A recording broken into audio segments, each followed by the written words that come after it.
శ్రీమాత్రే నమః. నమస్కారం అండి. ఎలా ఉన్నారు అందరూ? బాగున్నారా? మీరందరూ ఆనందంగా, సంతోషంగా ఉండాలని అమ్మవారిని ఎప్పుడూ కోరుకుంటూ ఉంటాను. అత్రితో లక్ష్మీప్రియ క్రియేషన్స్కి స్వాగతం. దిలీపుడను మహారాజు అనేక యజ్ఞ యాగాది క్రతువులను చేసిన గొప్ప పుణ్యాత్ముడు. అతడు తన రాజ్యమందలి ప్రజలను తండ్రి వలె అన్ని విధాలా కాపాడుచుండేవాడు. ఒకనాడు ఆ రాజునకు వేట నిమిత్తము అడవికి పోవలను అనేది కోరిక కలిగెను. మనసును కలిగిన కోరికను ఎట్టి వారలకైనా నెరవేర్చుకొనుట సహజమే కదా. ఆ విధంగానే దిలీప మహారాజు వేటకు పోవ నిశ్చయించి వేటకు కావలసిన సమస్త వస్తువులను సిద్ధము చేసి వేట దుస్తులను ధరించి సైన్య సమేతుడై వెడలెను. దిలీపుడు వేటకు వెళ్లిన అడవి క్రూర మృగాలతో నిండియున్నది. ఆ క్రూర జంతువులు సమీపమందున్న గ్రామముపై పడి పశువులను మనుషులను చంపి నానా బీభత్సము చేయుచున్నవి. దిలీపుడు అడవిలో మాటువేసి ఆ మృగములను చంపుచుండెను.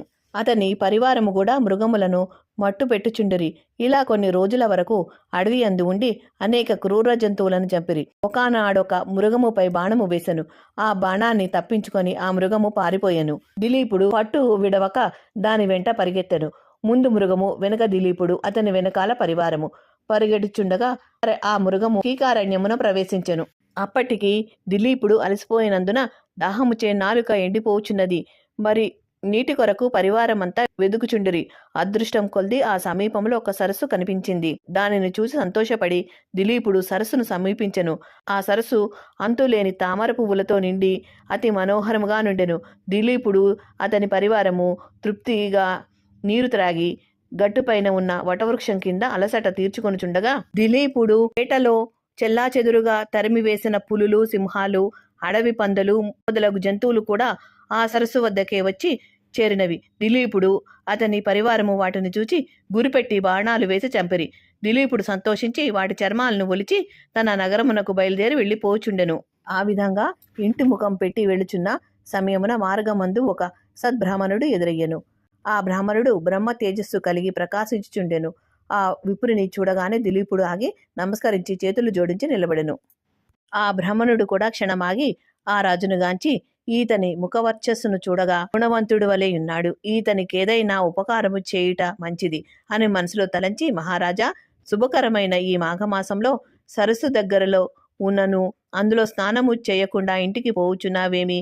మాఘమాస మహత్యము నీకు తెలియదా అని ప్రశ్నించెను. ఆ మాటలకు దిలీపుడు ఆశ్చర్యపడి ఆ వృద్ధ బ్రాహ్మణుని చూచి, విప్రోత్తమా, అట్లా ప్రశ్నించారేమిటి అని ఆశ్చర్యంతో పలిగాను. పరమ పావనమైన మాఘమాసం కదా అని జ్ఞాపకం చేయుచుంటినని బ్రాహ్మణుడు పలికెను. చిత్తము స్వామి, నాకు గుర్తులేదు. రాజప్రాసాదమున నాకు పురోహితులు ఎప్పుయే ఇందురు.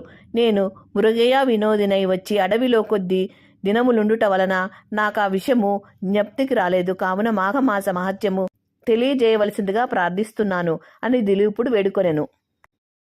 ఆ బ్రాహ్మణుడు దిలీపుని దీవించి, రాజా, సూర్యవంశపు గురువైన వశిష్ఠుల వారు అప్పుడప్పుడు నీ కడ వచ్చుచుండును గదా, అతని వలన మాఘమాస మహత్యము గురించి తెలుసుకొనుము. ఆ మునికి తెలియనిది ఏమీ లేదు గాన అట్లా చేయుము అని చెప్పి బ్రాహ్మణుడు తన దారిన తాను పోయెను.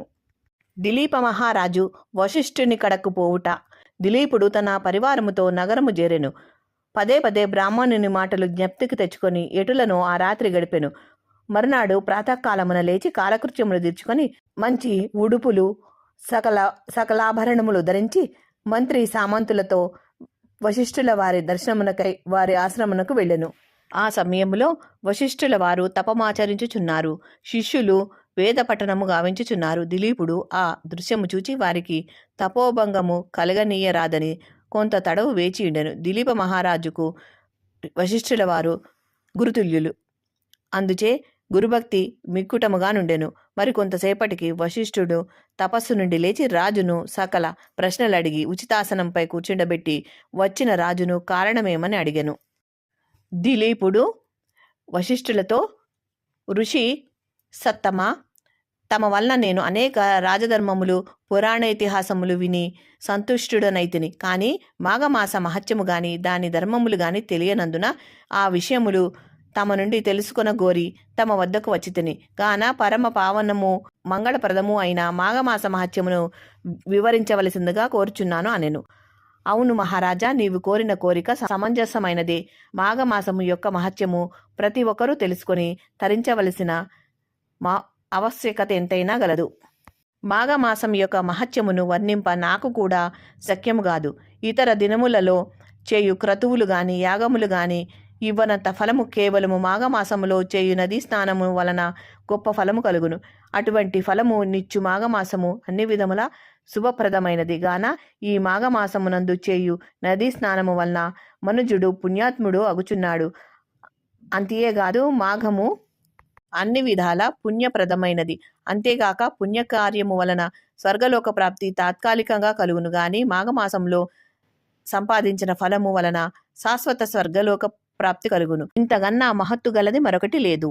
మాఘ పురాణము 2వ అధ్యాయము సంపూర్ణము. తిరిగి 3వ అధ్యాయములో కలుసుకుందాం.